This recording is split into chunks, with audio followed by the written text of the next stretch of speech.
Hello and welcome to Maximum Spice, the first ever Spice Girls audio book. The story was researched and written by Tim Footman, music is by Amanda Thompson, and it is read for you by Jennifer Hughes.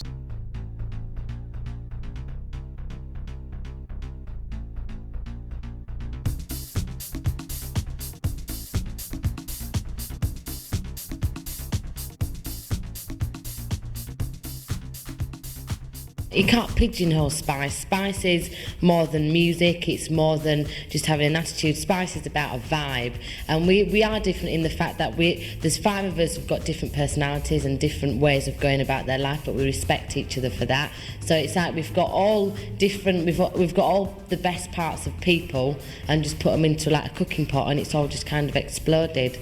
But I don't think we can say we fit in anywhere. We just fit into the Spice Girls movement, that's it.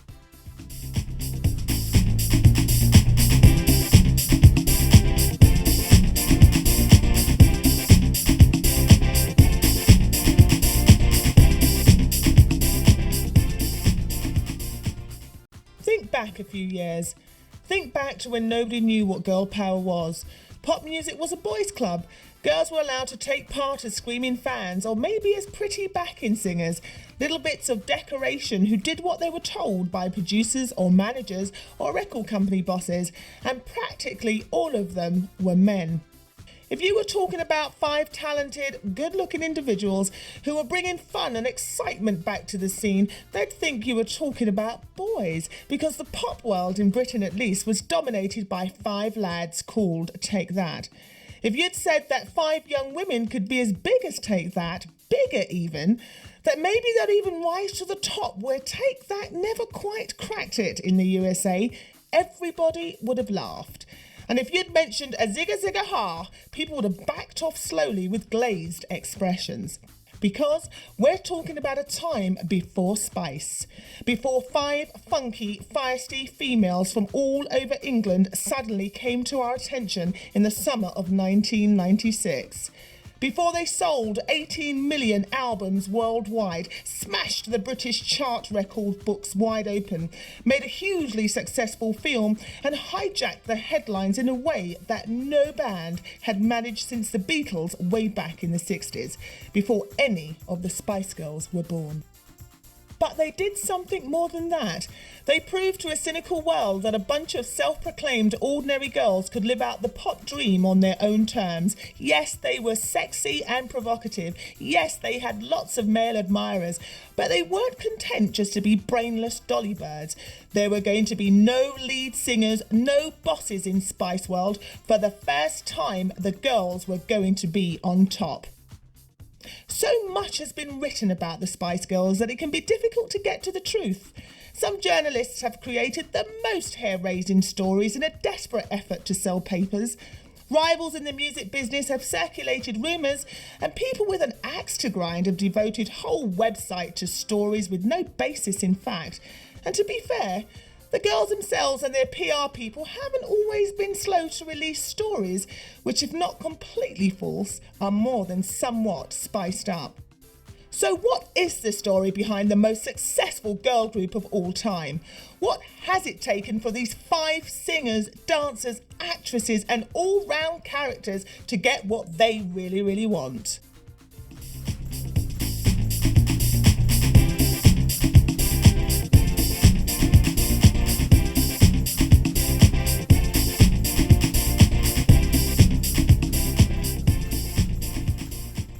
Spice Girls started many years ago when we all met, when we were working in the music industry, either singing or dancing, and we became really good friends.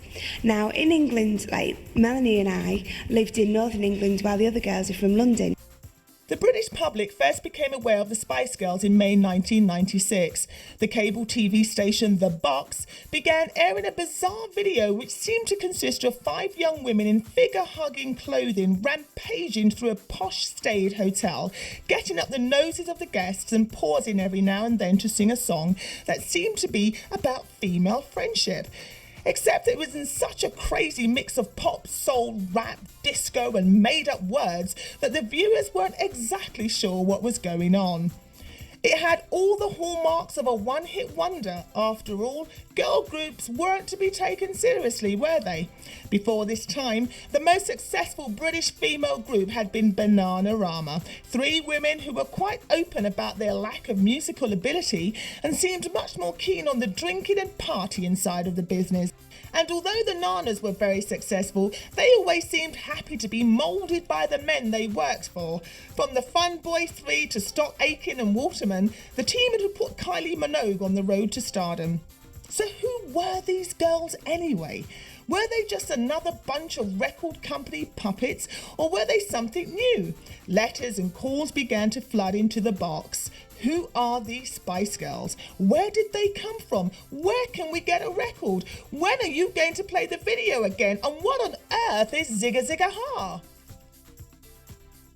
Gradually, the story became clearer as the Spice Girls became a publicity blitz on local radio stations. Apparently, all 5 were hopefuls on the showbiz scene who'd got to know each other at auditions for various productions. They'd moved into a big house in the home counties and started writing songs together before approaching Whiz Kid manager Simon Fuller, who, in turn, arranged a record deal with Virgin. It was a real 90s fairy tale, right down to the fact that it was only half true.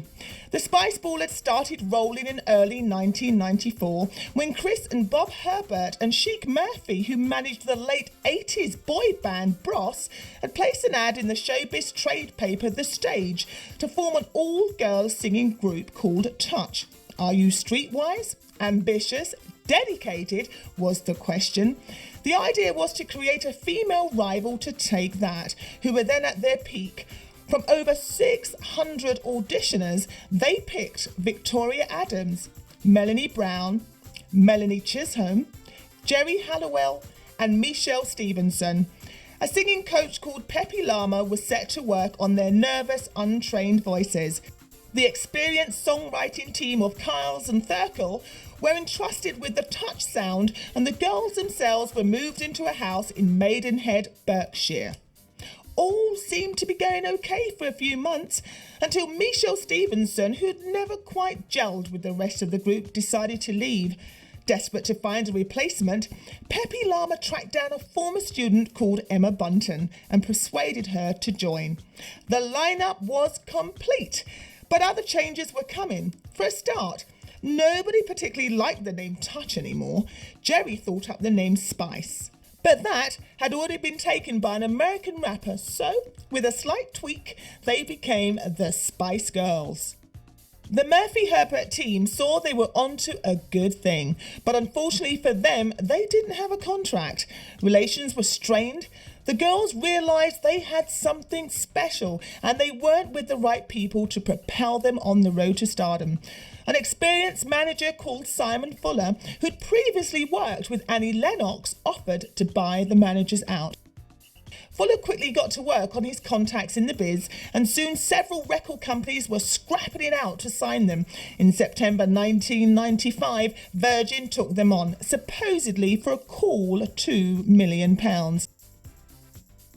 Word was getting round in the media about these 5 uncontrollable women, but Fuller knew that. These days, talent and personality don't cut it if you haven't got a stonking video to go with it. In April 1996, the girls took over the St Pancras Hotel in London for the video shoot that would change everything. They were interviewed in the trade paper Music Week, and with the help of presenter Andy Peters, they began a string of TV appearances on everything from The Ozone to Surprise Surprise. It was a Laura publicity for an act that hadn't even released a record yet. It was a relatively new idea. Instead of releasing a record and arranging publicity around it, Simon Fuller was helping to build up a huge level of hype about the band. The record would only be released when the fans were besieging the record shops to demand it.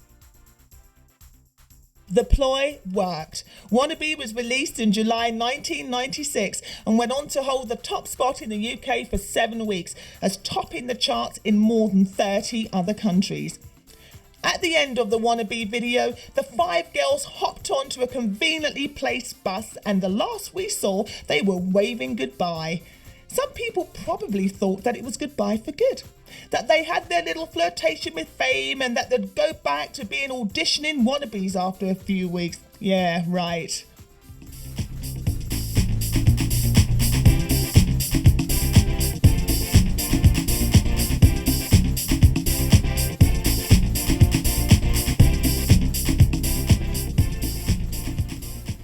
She's quite similar to me, actually. Very up there, very loud, very grabs people's attention. She's always got great ideas, whether it be for videos, whether it be for song lyrics. What else? Oh yeah, she can be very serious. She's got a very serious head to her, which is kind of like a motivate kind of thing. I mean, once she sees something, she has to get it, and she just goes for it. So it's very how can I explain it? Freaky, man. That's it. Geraldine Estelle Halliwell was born the youngest of 5 children on August the 8th, 1972 in Watford. Her mum was originally from Spain and had come over to work as an au pair, then as a cleaner in a shopping centre. Jerry was something of a wild child, dropping out of college and attempting to become a model, including some nude sessions that would later be splashed all over the tabloids. She also worked as a game show hostess in Turkey, a club dancer in Mallorca, and back in Britain as an aerobics instructor. Then came that fatal ad in the stage. Jerry was dubbed Ginger Spice, then Sexy Spice when the band hit the States, and a few other not-so-complimentary things by her non-fans. She quickly became the unofficial spokeswoman for the group, never ashamed of creating controversy and dressing in a way that was thought to be brash and raunchy, even by comparison with the rest of the girls. She made no apologies for some of the tackier episodes of her past. "I've got a skin like a rhino," she said at one point, and nothing the tabloids threw at her could hurt. Even bizarre rumours that she was really in her early 30s didn't get her down. She was where she grafted to get to, and she was going to enjoy herself. Although the band was meant to be a democracy, Jerry was often presented as the leader of the Spice Girls. In an early interview, she claimed that her favourite saying was, "This is what we're going to do," and there's no doubt that at difficult times, such as the split with Simon Fuller, it was Jerry who seized control.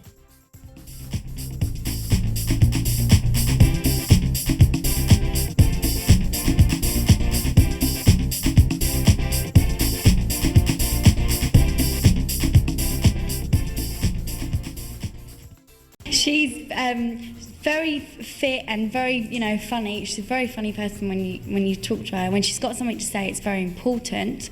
And she gets us up and going when we're being a bit lazy, I think, all of us. She gets us up singing, "Come on now, we've got to have a singing lesson," or "We've got to have a dance lesson." She's a cool chick. Melanie Jane Chisholm was born on January the 12th, 1974 in Liverpool and grew up in Winds, Lancashire. She was something of a loner and a tomboy as a child, but her first ambition was to be a ballet dancer. Her main obsession, however, has always been the fortunes of Liverpool FC, a distinctly ungirly trait which led her to being dubbed Sporty Spice. She helped this image along in the early days by announcing that her chat-up routine included flexing her bicep at any likely lad who happened to be passing, and also by the claim that in an emergency she was quite happy to use the gents' toilets. Mel C provided most viewers highlights of the early videos with her backflip in Wannabe and kung fu kick in Say You'll Be There.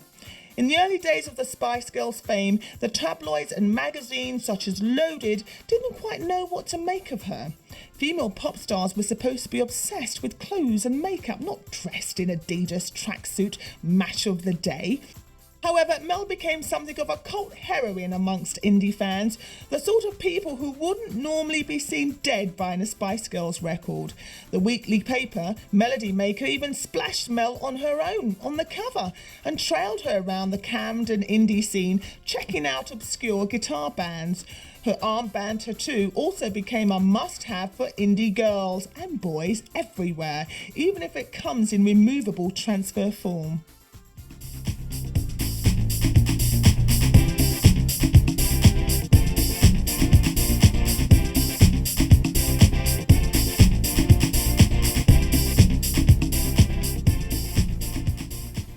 I'll talk about Victoria. Now, she's a lady of the group.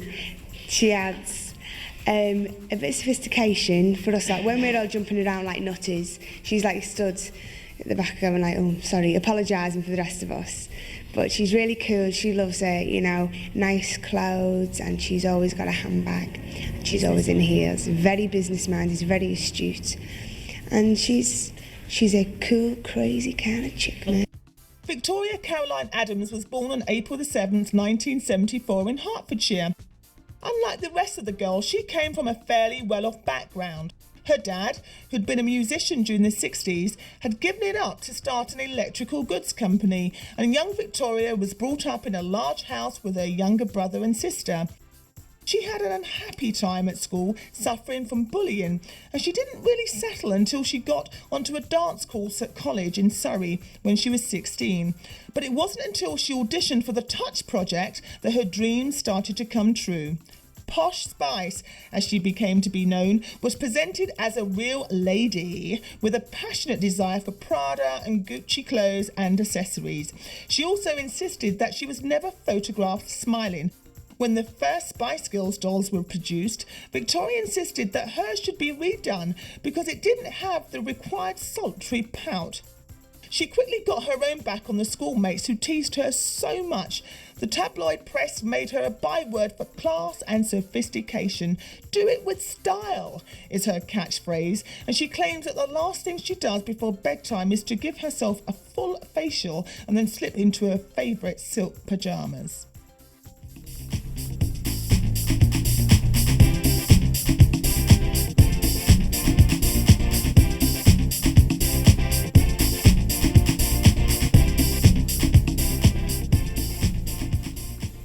She's always out for a good time. She wants to go out. She doesn't worry too much about things. She's got a serious head, but then also, her main aim all the time is just to make the best of things and have a laugh. And she sees something good in everybody. Melanie Janine Brown was born on May the 29th, 1975 in Leeds. Although she went through the same round of acting and ballet lessons as the rest of the girls, she came a little bit closer to fame, being shortlisted for the part of Fiona in Coronation Street. To make ends meet, she worked as a private dancer in a nightclub in Leeds, although contrary to some reports, she was never a stripper or lap dancer. When the Spice Girls were put together, the most explosive relationship was between Mel B and Jerry. Both were extremely strong-willed and outspoken. When they were living in the house in Maidenhead, Mel had her tongue pierced, still a fairly extreme move for a star hoping to appeal to the younger kids market. This, along with her wild frizzy hair, a tattoo on her stomach, and generally unpredictable manner, led her being dubbed Scary Spice. Along with Jerry, she's usually seen as being the loudest Spice, claiming that her preferred chat-up line is not the very ladylike, "Get 'em out for the lasses." It was Mel B who provided the first moment of controversy for the band, when the Wannabe video was banned in Malaysia on account of her very prominent nipples. It was cold, she explained. On a less naughty note, she's always been upfront about her bad eyesight, and her cool choice of designer frames has given confidence to self-conscious spec wearers everywhere.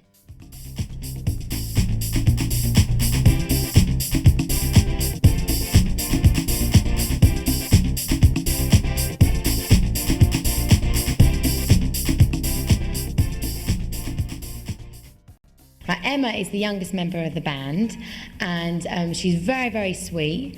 Her heart's always in the right place, and she's a real cutie, and she loves wearing her baby doll dresses, and she's sort of very loving member of the band, and she's very instinct-led. Like, she, when we ask her about, if you ask her opinion on a piece of music, she either loves it or hates it. Do you know what I mean? She's always spot on with that. Emily Bunton was born January the 21st, 1976 in Finchley, North London. Although she's the youngest Spice Girl and was the last to join, she actually had more showbiz experience than her colleagues. Having worked as a child model since she was 3, she advertised everything from mothercare to Milky Bars before going on to stage school in Islington at the age of 11. After this, she went on the usual round of auditions, reaching the final shortlist for the part of Bianca in EastEnders.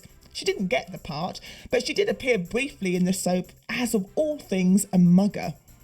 When Pepe Llama tracked her down to fill the gap in the quintet, one of the managers said he was unsure about her because her legs were too chubby. However, her lack of supermodel skinniness doesn't appear to have deterred the fans, and she soon slotted into the role of Baby Spice. With her blonde bunches and pink baby doll dresses, her reported chat-up technique, I smile sweetly, play with my pigtails, and offer him one of my bonbons, may not have endeared her to feminists, but there are plenty of others who appreciate her.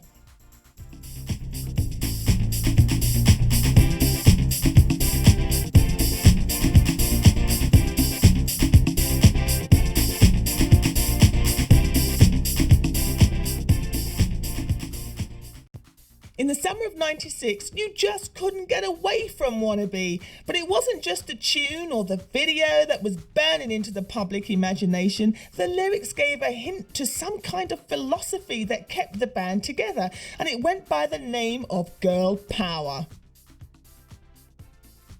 Of course, the Spice Girls weren't the first pop act to argue for feminism, to stress the idea of women sticking up for their own interests. Madonna was a shining example of this in the 80s, but there was always the feeling that she was just arguing for herself, not for women in general. Most of the musicians she collaborated with still tended to be men. American acts such as TLC and En Vogue have been successful, but they've always been seen as part of the R&B tradition rather than as pop acts with across-the-board appeal. More recently, the British duo called Shampoo had brought a fresh, if slightly cynical version of female togetherness, but their success was pretty limited except in Japan. The so-called riot girl acts like Huggy Bear created some publicity, and there were always American icons such as Patti Smith, Tracy Chapman and Courtney Love to fly the pro-woman flag. But none of these had any real level of commercial success in the crucial under-18 record-buying market. The Spice Girls, however, coupled their feminist ideas with supremely catchy melodies and a visual identity which showed that it was possible to be sexy and feminine without wanting to be a plaything for drooling males. As Emma said, you can be a strong female and still wear a wonder bra. Some commentators were cynical, seeing girl power as just another marketing gimmick, but others thought it made a refreshing change from the increasingly dull deluge of boy bands, especially the blandly pretty boyzone whose leader Ronan Keating announced he was staying a virgin until he was married. Pretty soon, hardly a week went by without Jerry or Mel B making some kind of girl power pronouncement in the pages of Smash Hits or Big. But it didn't stop there. Soon articles began springing up in serious adult newspapers, such as The Guardian. The journalists began an earnest debate on whether girl power really was the future of feminism. The Spice Girls were entering a territory where Take That or Bros had never been. They were being taken seriously. Some serious commentators said that the Spice Girls were, in fact, offering a poor image for young girls with their low-cut clothes and gaudy makeup. But supporters argued that, although the five were attractive, none of them exactly had catwalk model looks or figures, and they were ordinary enough for normal girls to identify with. Or, as Jerry so elegantly put it, we fart and burp like anyone else. But what was happening with the really important aspect of the Spice Girls? The music. Although Wannabe held on to its chart-topping position for 7 weeks, there were still many people who said the wheels would fall off the Spice wagon before long. It wasn't just another summertime hit that reminded people of holiday discos and would soon be relegated to the embarrassment zone of Mr. Blobby and Jive Bunny. But the girls were having none of it. In September, when the record-buying public was safely back at school or work, they released Say You'll Be There, a slightly slower, less obviously poppy hit with a raw R&B groove that had hints of Stevie Wonder. Again, there was a breathtaking video, a slightly futuristic effort set in the desert outside LA with karate kicks to spice up the dancing. Unsurprisingly, it went straight to number 1, although this time it only lasted a fortnight, falling victim to the Granny's favourites from Hell, Robson and Jerome. So, The Spice Girls had the singles market pretty well sewn up. But what about albums, where the serious money is?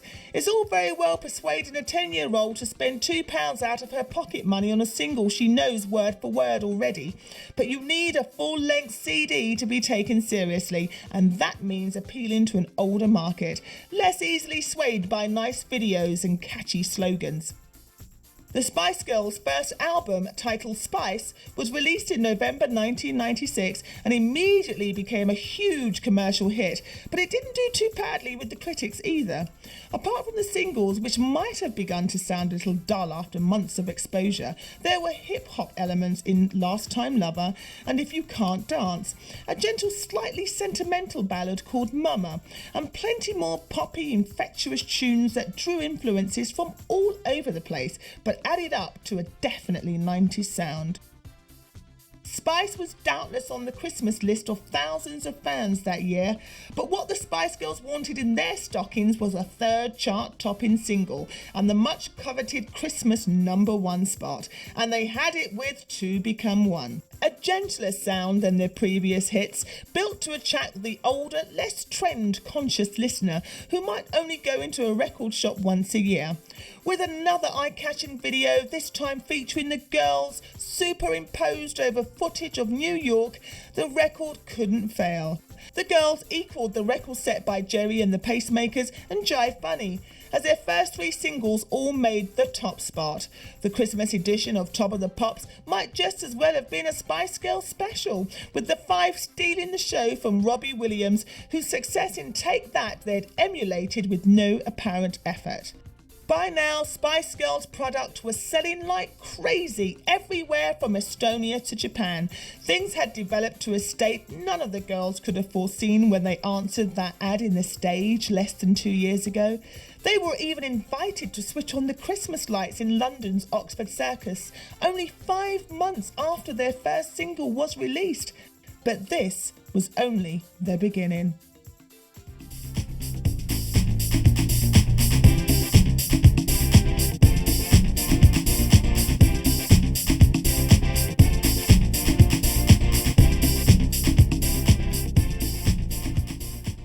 Obviously, money doesn't buy happiness. The only thing money does is give you freedom. That's all, as in, not mental freedom, but, allows you to do what you want to do, really. If you want to go out and do whatever, that's the only thing money can buy, really. I think mainly the thing we want to do is we want to stay happy, true to ourselves, still want to go out with our mates and chill, and just, as long as we're all right together, then that's fine, For a couple of months, it seemed that we couldn't get enough of the Spice Girls, but the British press has a wonderful habit of building them up only to knock them down. Pretty soon, somebody got hold of the topless snaps from Jerry's modelling days, and they were splashed all over the papers. What's more, she'd also had some nude pictures done, all of which ended up in various top-shelf magazines. And the internet sleaze merchants weren't content either. If they couldn't get their hands on any saucy Spice pics, they were content just to splice the girls' heads onto any old naked body and pass it off as evidence of their so-called raunchy beginnings. The internet was also where some serious resentment against the Spice Girls was seen to fester most publicly. Sites with names like Spice Girls Suck and How to Kill the Spice Girls began to spring up, often the product of male American rock fans who hated their airways being polluted with the sound of girls having fun. In Britain, some DJs, most notably Chris Evans, began taking pot shots at the girls, accusing them of having no talent. The writer Oscar Wilde once said that the only thing worse than being talked about is not being talked about, which makes a lot of sense in the Spice Girls case. The fact that people were so keen to slag them off shows the extent to which the world was taking them seriously. As the old showbiz saying goes, there's no such thing as bad publicity. Then, in early 1997, the Daily Mail found out the truth about the formation of the Spice Girls, and commentators were suddenly up in arms about the way that the early press releases had massaged the real story, as if every up-and-coming pop act hadn't been a little economical with the truth at some time or another. The Spice Girls took all this on the chin, though. Simon Fuller had warned them that there would be a backlash, and they decided the best policy was to be open. Jerry especially was quite forthright about her actions, refusing to be embarrassed about anything. To be fair though, sometimes the girls only had themselves to blame. Just before Christmas, The Spectator magazine, a very well established and conservative publication that's much more likely to put an obscure government minister on the cover than some pop group, decided to feature the Spice Girls. Although they never claimed to know anything about politics, the girls chatted to the journalist for an hour, answering all his questions in their trademark uninhibited way. But when The Spectator hit the shops, reactions were less than positive. Both Jerry and Victoria had declared themselves to be supporters of the Conservative Party, which was then hugely unpopular. In any case, the pop world had always seen itself as left-wing, especially opposed to the former Prime Minister Margaret Thatcher, who Jerry claimed as the original Spice Girl.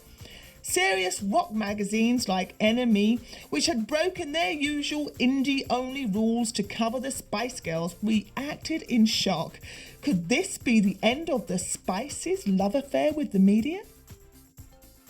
Another activity which offended the rock press was the girls' keenness to add their support for a large fee, presumably, to any commercial venture that was going. Walker's Crisps and Impulse body spray soon became plastered with Spice logos. The production of Spice Girl dolls was seen by some as a cheap way to rip off their fans.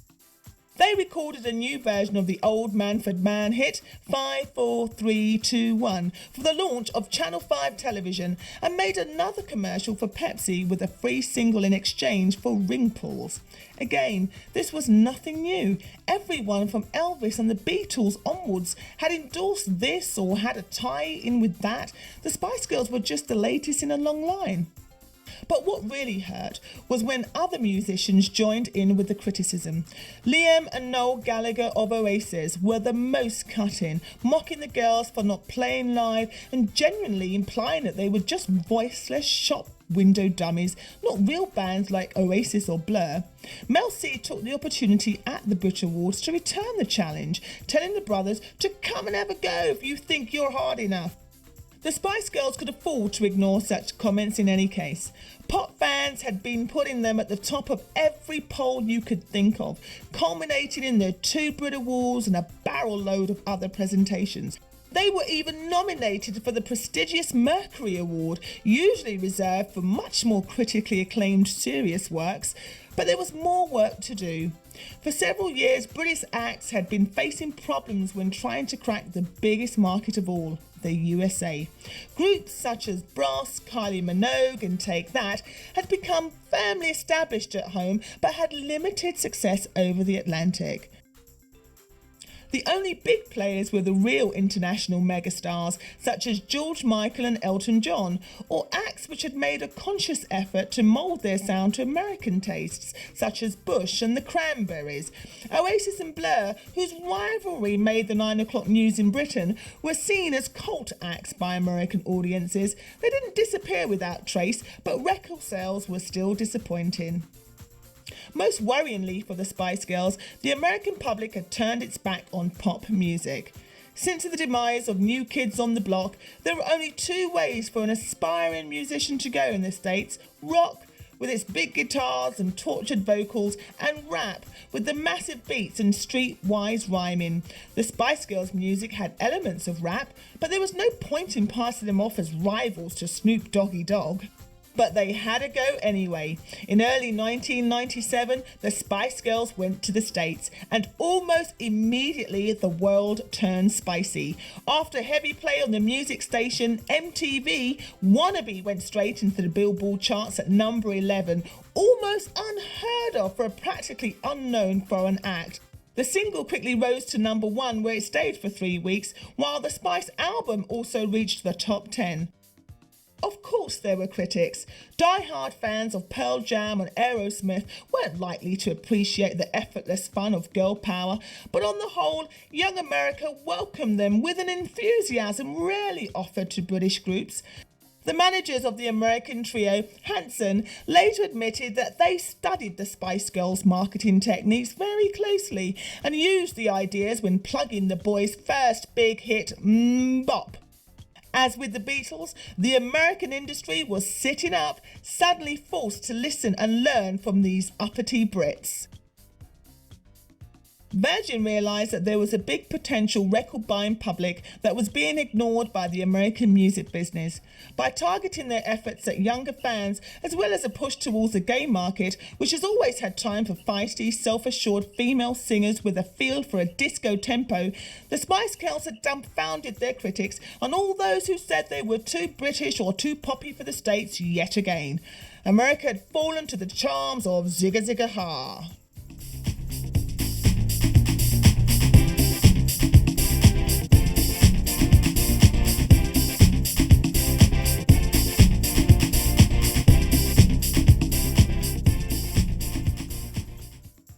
With the USA conquered, the girls returned to the UK for the release of their fourth single. This was crunch time. Never before had an act hit the top spot with their first 4 records.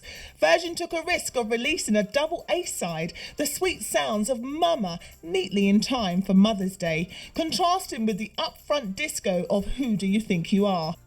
The risk with double A's is that each side only gets half the airplay it would normally achieve, so casual punters aren't always as familiar with the material. If the Spice Girls were nervous about the gamble, they needn't have been. Who Do You Think You Are became the anthem of 1997's comic relief charity extravaganza, and they swept to number 1 with the advance orders of over 500,000. The only problem was what to do for an encore. Rather like the Beatles, over 30 years before, the Spice Girls' success was as much down to the fact that they were separate, attractive personalities as to the music they produced. They came over just as well in interview as they did when they were performing, each one acting up to a particular characteristic that the fans could identify. The Beatles had turned this to their advantage with a hugely successful film, A Hard Day's Night. So when word got around that the girls were planning a movie, and when a rumour developed that the Beatles director, Richard Lester, was being considered, draws dropped all over the place. Okay, they were successful, but trying to be like the Beatles, they were pushing it too far. As ever, not to be put off by the critics, the girls ploughed ahead with the movie. The reported list of guest stars grew by the day. Elton John, Stephen Fry, Roger Moore, Jules Holland, Barry Humphries, Meat Loaf. Whatever this movie was going to turn out like, low-key wasn't the word. But while this was going on, all was not well in the Spice camp.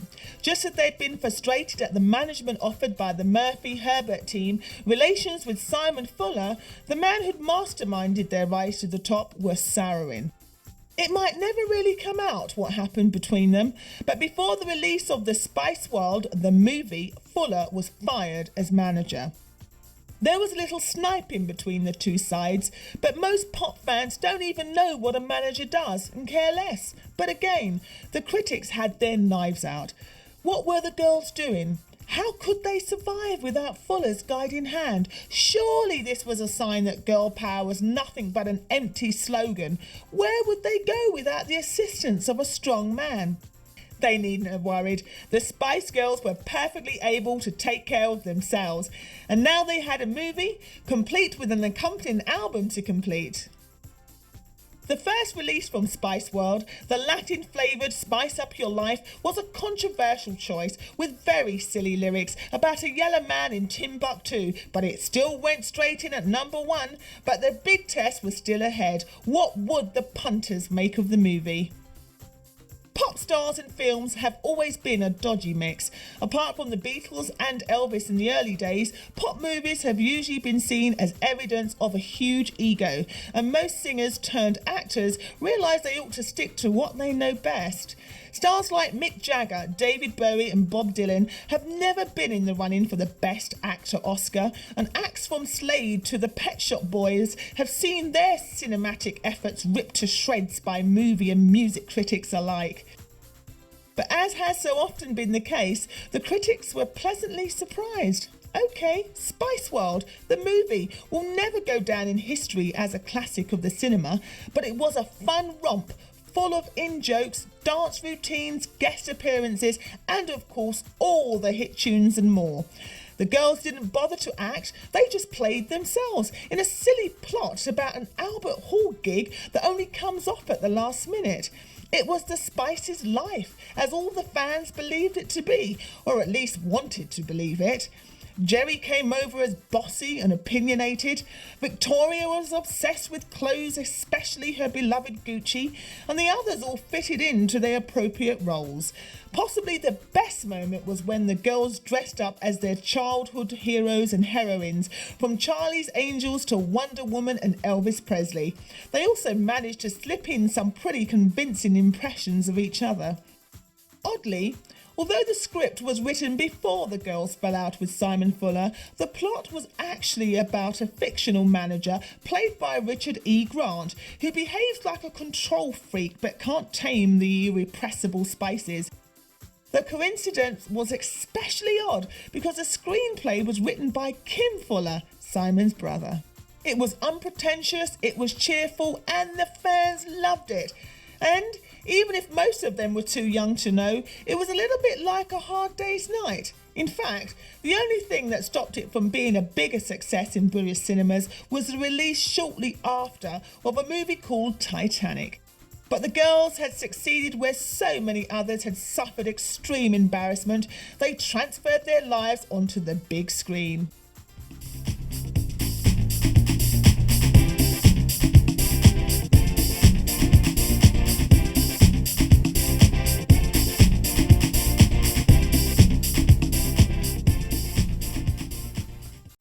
Although the Spice Girls appear to have conquered most of the known world, there were still whispering campaigns that they were on their way out.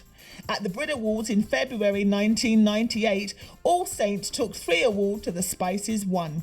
It looked for a moment as if the originals were past their sell-by date, but this really demonstrated how the Spice philosophy had come to dominate the pop landscape.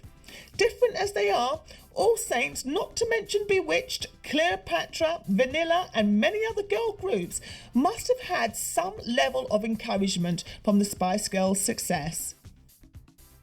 One way they managed to answer their critics was by establishing themselves firmly as a live act. After shaky beginnings at a Pepsi-sponsored gig in Turkey, they began touring all over the world, with tickets for their New York shows selling out in a record 12 minutes. After they played at Wembley, Chris Evans, previously one of their fiercest critics, made a public apology and devoted a whole episode of his show, TFI Friday, to the girls. They were also invited to perform alongside Ian McCulloch, Ocean Colour Scene and Space in the official song for England's World Cup bid in France '98. Not only was it yet more public exposure for the girls, but it was another step to show that females could progress in areas that only a few years ago were boys only. Some still weren't convinced. The legendary American producer Phil Spector created a furor by describing the Spice Girls as the Antichrist at the Q Awards at the end of 1997, conveniently forgetting that he had been responsible for several similar girl groups during the 1960s. But in any case, the vast majority of Spice fans would just shrug and ask, Phil who? But trouble was brewing in the Spice camp. Fans had become used to rumours that one or other of the girls was planning a solo career, whether it was Emma being set up as a rival to Louise, or Mel C being groomed as a new indie pop star, a sort of female Robbie Williams. So, at the end of May '98, when Jerry was absent for a performance on the National Lottery show and a couple of gigs in Norway, most people accepted the official explanation that she had a stomach bug. But it was more serious. As rumours developed, a band spokeswoman was forced to admit that nobody knew where Jerry was. It turned out that she had visited the girls' new ally, Chris Evans, for advice on a change of career, and then slipped away to Spain to avoid the press. On May 31st, the official statements finally came. Jerry was out. As usual, the reason for the decision was put down to differences with the other members, but nobody wanted to explain what these were. There were some hints of hope for the distraught fans, however, as the 4 remaining Spices ended their message with the familiar "friendship never ends," and Jerry bravely declared, "P.S. I'll be back." Immediately, the Vultures were back, announcing that this was the end of the Spice dream, pointing out that Take That had only staggered on for another few months after Robbie left. But the girls were too busy to worry about the sniping. They were gearing up for their first concert tour of the USA. Gradually, a few facts began to appear from the explosion of rumours. Although all the girls had supported the decision to sack Simon Fuller as manager, Jerry had been the main ringleader, and there was a feeling that she was aiming to take control of the band for herself. The others, especially Mel B, resented this deeply. Also, Jerry had always been keen on the idea of a TV career separate from the Spice Girls, and she realised that she'd probably have trouble combining the two. Once the dust had settled, it appeared that the band was pretty much intact, and the reaction of the fans at their first US gig in Florida seemed to support this.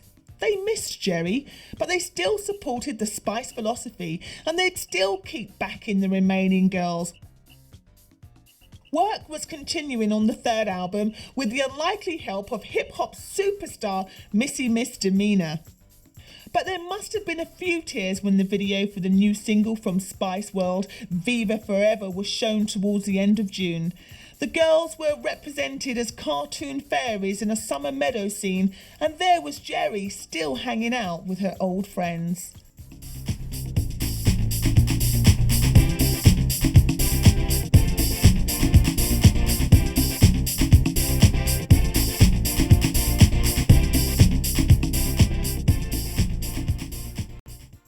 The only problem facing the Spice Girls now was that they didn't have anything left to prove. As much as critics complained, they demonstrated an ability to hold their own in a completely fickle market. What can they do next? And if the worst comes to the worst and they're on their way out, what effect have they had on our lives? Although they were written off at first as just a pop act not to be taken seriously, some pretty important people have realised the benefit of being seen with the Spice Girls. The young princes, William and Harry, are fans, and their dad, Prince Charles, was very publicly smothered with lipstick by them at an official function. World leaders like Nelson Mandela are happy to pose with them, and British Prime Minister Tony Blair has said that the success of acts like the Spice Girls is part of his vision of Cool Britannia, a way to present the new, lively, popular face of Britain to the world. The girls still seem to be a highly profitable area for the tabloids. Victoria's relationship with David Beckham has had acres of coverage, and the rumour machine has linked Mel C with footballer Jason McAteer and even Robbie Williams. Mel B's love life also came under scrutiny as stories of her engagement came out, although these just had to be accompanied by pictures of her frolicking topless in the sea. Hardly a day seems to go by without the Sun or the Mirror announcing that one of the girls is pregnant or that another is about to leave for a solo career. None of these seem to be based on anything more than the flimsiest rumour, but it proves that the public is desperate to lap up anything, however ludicrous, that relates to the Spice phenomenon. They'd become completely established as a British way of life for the number of people trying to copy them. Dozens of cover bands tour around the country, performing all the hits with dance routines copied from the videos. But when the real girls finally got round to touring the UK in 1998, punters had a chance to see that, as the song goes, there ain't nothing like the real thing. The exit of Jerry left some question marks hanging over the future of the Spice Girls, and they must have considered what to do when eventually the girls split for good.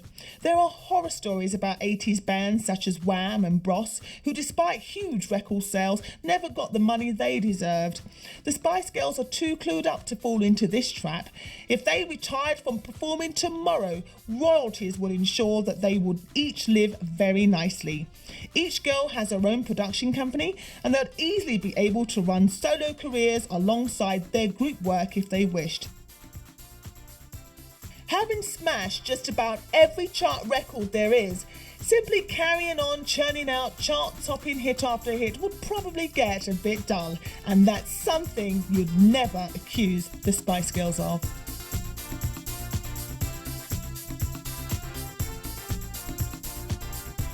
Stop press at around 6:55 p.m. on Sunday, July the 26th, 1998. It was announced that Viva Forever, the Spice Girls' 8th single, had hit the number 1 spot in the singles chart.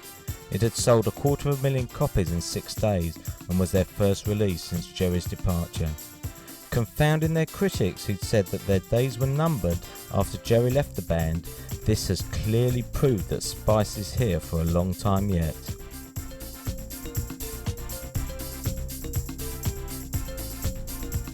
Thank you for buying Maximum Spice, we hope you enjoyed it. Watch out for further releases on Chrome Dreams from All Saints, Madonna, Boyzone and many others over the next few months. If you did enjoy it or have any comments or suggestions, write to us at Chrome Dreams, PO Box 230, New Malden, KT3 6YY and tell us so. We've got free copies of our next release for the best letters, so don't forget to include your name and address. Thanks again for listening and goodbye for now.